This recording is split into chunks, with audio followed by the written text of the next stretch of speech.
What's up? Welcome back to the channel, Detroit Poker. In this video, we're going to be discussing Ace King. In case you're unaware, I have been running a live stream. It is my online poker challenge, and what we're trying to do in the live stream is run $100 up to $1,000. We're doing the live stream every Sunday, and I'm adding a couple more days into the schedule, so stay posted for that. I'll be announcing it on my channel. We're going to use some examples from the live stream, and these are all from $10 no limit, because that's what we're playing in the online poker challenge at the moment. Let's jump into the first example of Ace King. In this example, we have Ace King suited in the big blind. We have slightly over a starting stack. So the action is going to fold to the guy on the button, villain number one here, and he's playing 92 big blinds. And villain number one decides to come in for raise, 3x. Small blind gets out of the way, so here's the first decision point with the Ace King. We could do a couple things. We could flat call and go to the flop heads up. We would under rep this hand if we just flat called here. But a lot of times we're going to flop absolutely nothing, and then we're going to face a continuation bet, and now we're going to have to make a decision. So I prefer to 3-bet in this spot, just because I think we can get some value from a worse hand. Reasoning being, at $10 no limit, people don't fold to 3-bets very often. So we're going to put a 3-bet in, and my general sizing out of position would be something like 4x plus 1x per caller. We're just going to make it $1.20. Not surprising, the guy defends a 3-bet. So we're going to go off to the flop, heads up, and we do flop top pair, top kicker, very, very dry board, ace 4-4. We could check here and maybe under rep our hand, or we could just go in for some value and bet. But like, what you got to consider is this board's very dry. If our opponent doesn't have an ace, it's unlikely that they'll call. I find one particular bet size works really well in 3-bet pots in situations just like this, and it's like the third pot bet. So another way to describe this is like a down bet. All the cool kids are doing it nowadays, so this is a good spot to down bet. So if we go third pot, what we can expect from our opponent here is they're probably going to float us way too wide when we do this, and sometimes it even induces a raise. I'm basing this information on what I've encountered at 1-2 no limit hold'em, 2-5 no limit hold'em, and these levels, $10 no limit hold'em on the internet. So we down bet to 80 cents, and this is exactly what I'm talking about. The guy raises us to $1.60. Do you think this guy has a 4 and he would raise us here? Or do you think he's just raising because we chose this bet sizing?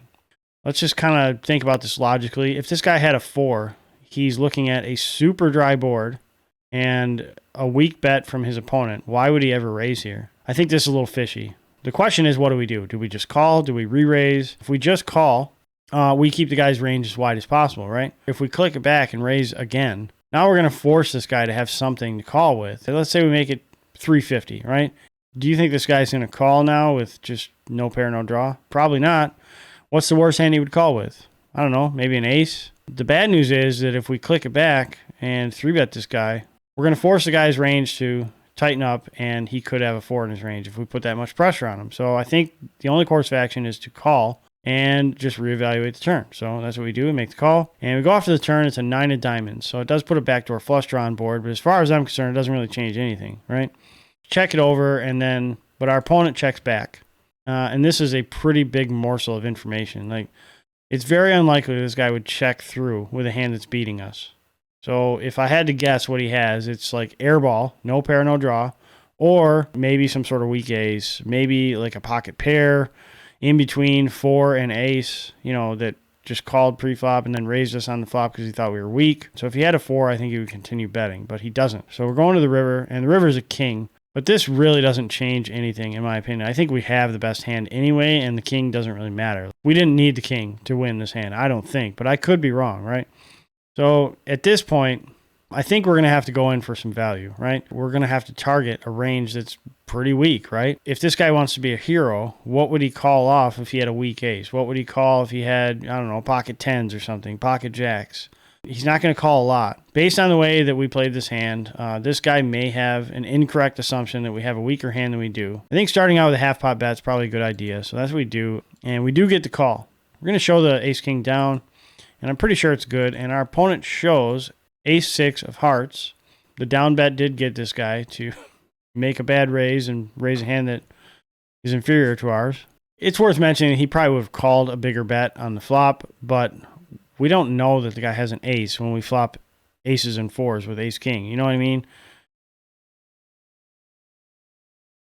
In this example, we have ace king in the cutoff. We're pretty deep. We're playing about 230 big blinds. Stack sizes vary around the table, but the two deepest stacks are small blind and big blind. So this is a pretty good scenario, I would say. Pretty quickly, the action folds to us in the cutoff, and whatever the standard is on the table. In this case, I generally just go 3x. I standardize at a micro stakes table to 3x. At a live game, I might raise this to $10 or $12, but in this case, I'm just going to raise 30 cents. Whatever your standard raise is, just raise to that, right? The reason why I'm mentioning it, and it might seem like so simple, right? I probably have a handful of students that will do weird things like limp first in the cutoff with ace king to try to induce this guy villain number 11 to raise, or villain number 9 to raise, or villain number 8 to raise.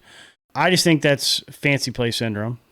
FPS, that's an acronym that probably was invented on 2+2 poker forum. Don't deviate from normal. If you get a premium hand, which that's what this is top tier starting hand, just raise. Plain and simple. So raise it up to 3x, and button folds, but villain number 9 calls, and the big blind folds. So before we go to the flop, I want to paint a picture about villain number 9.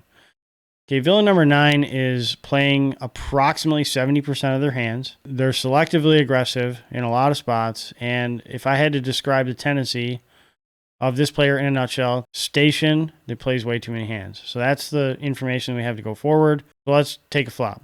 Flop jack 2 6 heart heart heart, and villain number 9 checks. So what would you do facing a villain like this with the information I've given you? While you're thinking about that, you can post a comment if you like. This is a spot that comes up often. It's going to come up at live games. It's going to come up at micro stakes. You're going to find these calling station guys that never fold, right? So number one rule, in my opinion, is don't bluff calling stations, because all they do is call.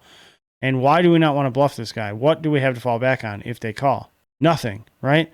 We have 2 overcards, and there's 3 hearts on the board. One of those overcards, what if a king of hearts comes off? Are we going to feel good about our hand? What if an ace of hearts comes off? Are we going to feel good about our hand then? We have no pair, no draw, and no business to bet at this flop. We have no equity to fall back on in case we're called, so I don't want to bet here. And we could get check raised, to be honest. So we're just going to check it through. And basically, at this board texture versus this opponent type, I'm pretty much just giving up. I'm not putting one dime into this pot after this point, because he doesn't like to fold very often. So with that evidence, I'm not going to dig a hole with this hand that we can't really improve with. So 6 comes off on the turn, opponent checks once again, and we decide to check it through. River comes a 7, puts 4 hearts on board, code red run out, probably not winning this hand, and villain checks to us 3rd time, and we're just going to showdown. We're just going to see, maybe we could just win with high cards, right? So we check it through. So villain number 9 shows down ace 5 with the ace of hearts. So this might be results oriented, but this is exactly why you don't bluff a calling station, because in this case, he flopped a ton of equity versus us, and there is no universe that he would have folded.